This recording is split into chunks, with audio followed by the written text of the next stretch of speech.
This is Mujib from North Country Kettlebells. Today I'm going to be talking about kettlebell jerks and the components that go into training safe and effective kettlebell jerks.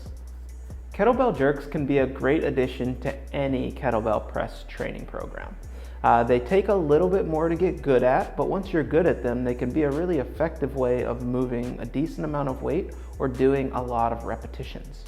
The first component of our jerk is going to be that all of the consistency principles that we see in the strict press and the push press are going to also be present in the jerk, meaning that our rack position is going to be the same, the path of travel for the kettlebell is going to be the same, the lockout's going to be the same, and the return to that rack position is going to be the same.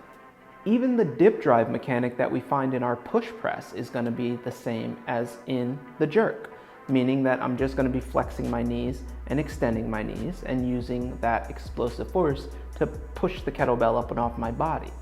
The component that's going to differentiate the kettlebell jerk from the kettlebell push press is going to be the secondary dip that's present when the arm reaches full extension overhead.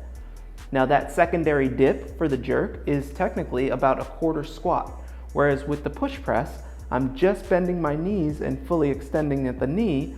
With the jerk and the secondary dip that's present, I'm going to find my hips back in a quarter squat as I catch that kettlebell overhead. And then I'm going to fully extend my legs to reach the full completion of the movement. My suggestion, if you're having a hard time understanding the kettlebell jerks, is just to go back to the kettlebell push press.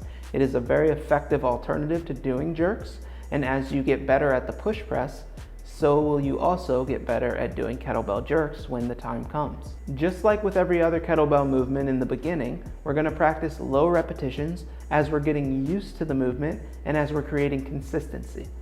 The only difference with the kettlebell jerk is by the time that you get to it, the low repetition might mean 10 reps to 15 reps.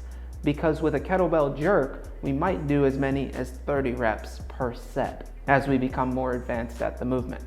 Try them out. See how you like the kettlebell jerk. Let me know how you feel about that. And as always, keep your training safe and effective. And with kettlebell jerks, keep them consistent. This is Mujib from North Country Kettlebells talking about kettlebell jerks.